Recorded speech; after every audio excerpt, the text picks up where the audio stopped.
Assalamualaikum dear students, I hope you all are fine. Today is your English lecture of video number 7 and I am your English teacher from PMS Boys 5. Our today's topic is comprehension passage. To understand comprehension passage, firstly you will understand what is comprehension. Comprehension का क्या मतलब है?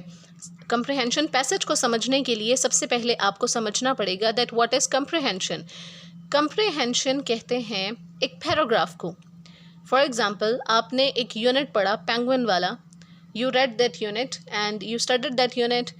It was a complete story. वो एक complete story थी from the start to the end. आपको एक story समझ आई. बट कंप्रहेंशन कहते हैं स्टोरी में से कोई भी एक पैराग्राफ जब हमें बताया जाता है या हमें गिवन होता है एक पैराग्राफ, वो फुल स्टोरी नहीं होती, that is just a paragraph. तो जब हमें सिंपल एक पैराग्राफ दिया जाता है वो कंप्रहेंशन होता है. That is not a complete story. Story का एक पैराग्राफ कंप्रहेंशन कहलाता है. और कंप्रहेंशन पैसेज का मतलब है आपको एक पैराग्राफ गिवन होता है लाइक दिस और आपको कहा जाता है कि आप उसमें से क्वेश्चन आंसर्स बताएं. उसके लिए ज़रूरी है कि सबसे पहले आपने पैराग्राफ को अच्छी तरह पढ़ना है. You have to read the paragraph carefully and then you will be able to answer the questions. If you have not read the paragraph carefully, you will not be able to answer any of the question. ये comprehension paragraph आपके पास fill in the blanks form में भी आ सकता है, question answers की form में भी आ सकता है और choose the correct options की फॉर्म में भी आ सकता है. तो ये comprehension passages लिखने के बहुत सारे methods हैं. There are many ways to write the comprehensions or to give the answers of comprehensions. It can be in fill in the blanks form. It can be in question answers form. It can be choose the correct answer form और it can be matching form. कोई भी form आ सकती है paper में आपके पास. So we have to practise all the forms. Okay, ये comprehension जो अभी मैं आपके साथ सॉल्व करने वाली हूँ ये जस्ट रफ प्रैक्टिस है. नीट कॉपी में हम डिफरेंट कंप्रीहेंशन करेंगे. ओके, आपने ये वाली कंप्रीहेंशन नीट कॉपी में नहीं करनी. It is just for your practice. Ali has a new bicycle. Ali के पास एक नई बाईसाइकिल है. बाईसाइकिल मीन्स जिसके दो पहिए होते हैं, like a cycle having two wheels. Bicycle is a cycle having two wheels. It is red and black. ये रेड और ब्लैक कलर की है. It runs fast. ये बहुत तेज़ चलती है. His father brought it from Lahore. और ये उसके फादर लाए थे. कहाँ से लाए थे? लाहौर से लाए थे. Fill in the blanks means आपको पैराग्राफ समझ आ गया. अब आप fill in the blanks solve कर सकते हैं. Number 1, dash has a new bicycle. किसके पास न्यू बाईसाइकिल है? आपने पैराग्राफ में पढ़ा Ali has a new bicycle. आप यहाँ ब्लैंक में क्या लिखेंगे? Ali has a new bicycle. Number 2, his father brought it from dash. उसके फादर ये लाए कहाँ से? अब आप यहाँ देखें, his father brought it from Lahore. It runs dash. यहाँ हमने ऊपर पढ़ा it runs fast. Number 4, its colour is dash and dash. यहाँ आपने ऊपर पढ़ा its colour is red and black. So you will write here its colour is red and black. Like this you can solve a comprehension with fill in the blanks form. Here you have comprehension number 2. This comprehension is also for your practice.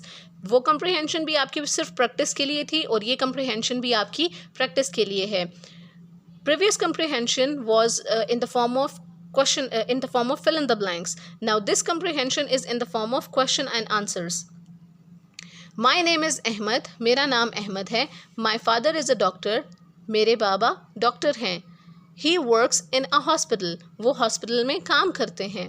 He brings toys for me. और वो मेरे लिए बहुत से toys लेके आते हैं. That doesn't mean कि वो हॉस्पिटल से टॉयज़ लाते हैं.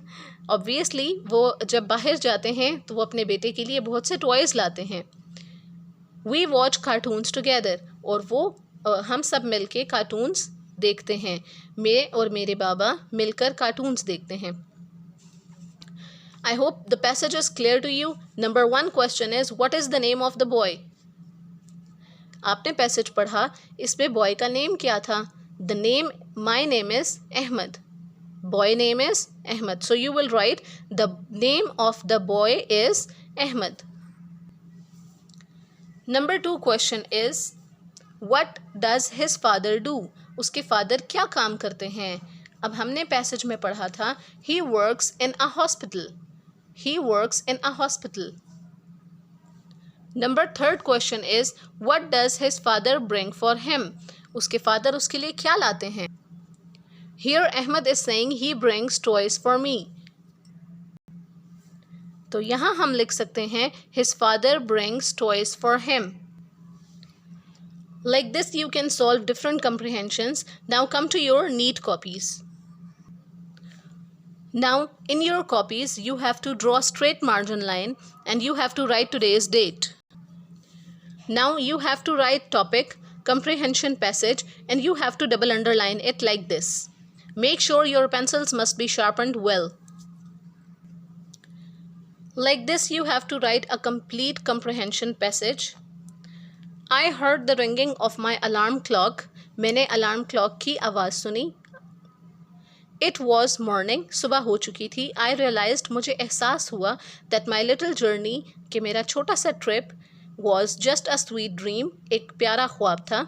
I smiled. मैं मुस्कुराया and woke up for another wonderful day ahead. और एक नए दिन के लिए उठ खड़ा हुआ. This is your comprehension passage. Now you have to answer the fill in the blanks. You have to fill the blanks on the next page. So ready your new page as well. Like this you have to ready your next page and you have to write fill in the blanks. But if you have space in previous page, अगर आपके पास पिछले page पर जगह है तो आप वहाँ भी लिख सकते हैं. But I have only one line left. तो मैं यहाँ पर fill in the blanks की heading देके blanks आगे लिखूँ तो अच्छा नहीं लगेगा, वो प्यारा नहीं लगेगा. So I have written the heading of fill in the blanks on the next page. But अगर आपके पास 2 या 3 लाइन्स हैं पिछले पेज पे तो आप वहाँ काम कर सकते हैं. बट अगर आपके पास लाइन्स कम हैं, जैसे 1 लाइन है, तो 1 लाइन को लीव करके आप नेक्स्ट पेज पे आएंगे और आप fill in the blanks लिखेंगे. Now here I have written some fill in the blanks. I heard the dash of my alarm clock. मैंने alarm clock की dash सुनी. I heard the ringing of my alarm clock. यहाँ लिखा हुआ है ringing. Ringing means जब कोई चीज़ बजती है, like phone बजता है या alarm clock बजती है, तो that is called ringing. I heard the ringing of my alarm clock. Number 2 is it was dash. It was morning. It was dash. It was morning. You will write morning. Number 3, my dash journey was just a sweet dash. My little journey was just a sweet dream. My dash journey. Like this, my little journey was just a sweet dream. I dash and woke up. I smiled and woke up. I smiled and woke up. After completing this work, you have to draw an ending line. Now I will meet you inshallah in next lecture. You have to do this work in your neat copy. Your writings must be very neat and tidy. किसी ने भी गंदा काम नहीं करना, बहुत NEET काम करना है. I will check your copies and those copies which will be with wonderful writing, I will give you star stamps and will give you some little prizes also. Okay. So we'll meet you inshallah in next lecture. Till then, take care. Allah Hafiz.